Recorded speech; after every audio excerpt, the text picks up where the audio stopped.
ہندوستانی سیاست میں مسلم آبادی ایک ناقابل نظر انداز طاقت ہے۔ یہی آبادی سب سے زیادہ غیر موجود نظر آتی ہے۔ مسلمان سیاست میں سوال نہیں پوچھتا، وہ خاموشی سے اپنی وابستگی، وفاداری اور اعتماد کا اظہار کرتا ہے۔ مسلمان سیاسی شعور کے نام پر اکثر غیر متعلقہ بحثوں میں الجھ کر اصل سوالات کو نظر انداز کر دیتا ہے۔ جب بحث یہ ہونی چاہیے تھی کہ ہماری سیاسی حیثیت کیا ہے، ہماری جماعتوں میں نمائندگی کہاں ہے، ہماری قیادت کس سمت میں جا رہی ہے، تو اس وقت گفتگو یہ ہو رہی تھی کہ بہار بند کے دوران راہل گاندھی اور تیجسوی یادو کی ریلی میں پپو یادو کو اسٹیج پر کیوں نہیں چڑھنے دیا گیا، کنہیا کمار کو سیڑھیوں سے واپس کیوں بھیج دیا گیا، وغیرہ وغیرہ۔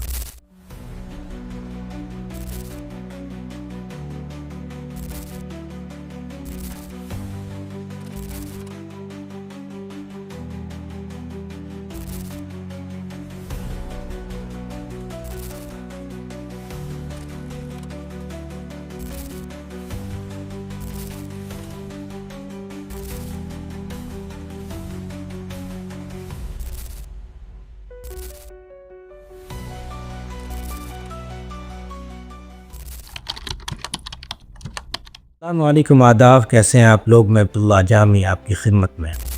ہندوستانی سیاست میں مسلم آبادی ایک ناقابل نظر انداز طاقت ہے، لیکن جب بات سیاسی نمائندگی، قیادت یا فیصلہ سازی کی آتی ہے تو یہی آبادی سب سے زیادہ غیر موجود نظر آتی ہے۔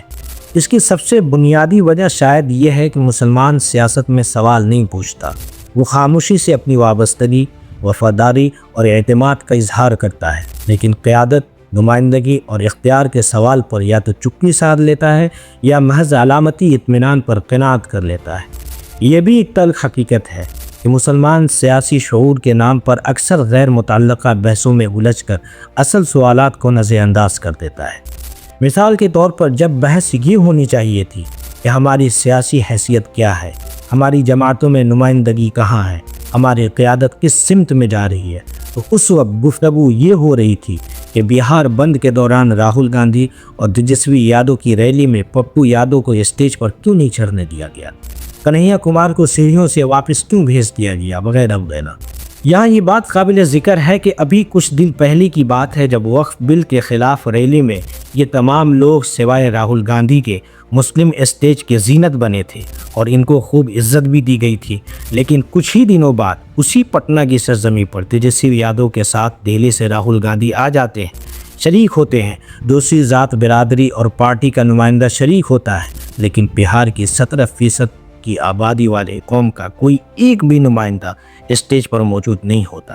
اس سے کیا سمجھا جائے کہ اس پوری قوم میں کوئی بھی ایک بندہ اس لائق نہیں تھا کہ وہ 17% کی نمائندگی کر سکے، جو راہل اور تیجسوی کے برابر میں کھڑے ہو سکے، یا اس سے یہ سمجھا جائے کہ مسلم خود برابری نہیں چاہتے بلکہ وہ تری بچھانے اور بھیڑ جٹانے میں ہی خوش ہیں۔ یہ رویہ دراصل سیاسی خود فراموشی کی علامت ہے۔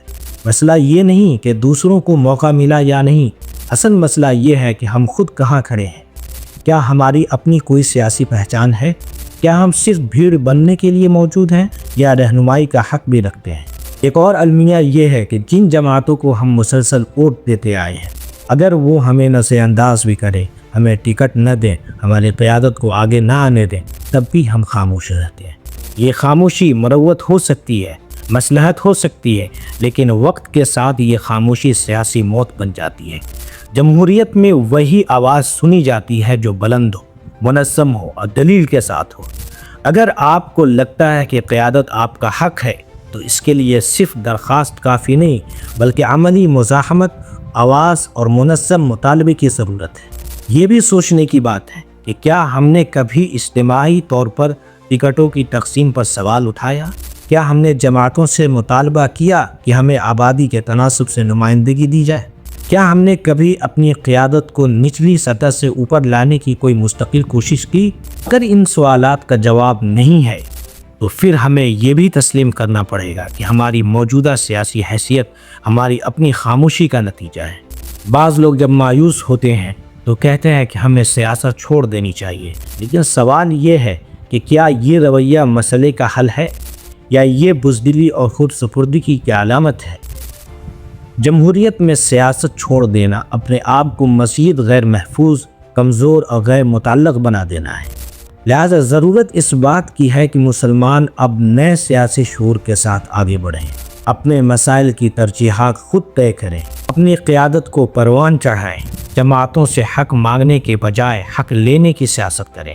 سیاسی بیداری کی بنیاد صرف نعرے بازی سے نہیں بلکہ سوالات سے پڑتی ہیں۔ جو قوم سوال کرنا جانتی ہے وہ قوم اپنے مستقبل کی سمت خود طے کرتی ہے۔ لہٰذا اب وقت ہے کہ ہم محض ووٹ ڈالنے والے نہ بنیں بلکہ وہ شہری بنیں جو سوال کرے، جواب مانگے اور اپنے حق کے لیے لڑے، کیونکہ اگر آپ سوال نہیں کریں گے تو آپ کو کبھی جواب بھی نہیں ملے گا۔ بہت بہت شکریہ۔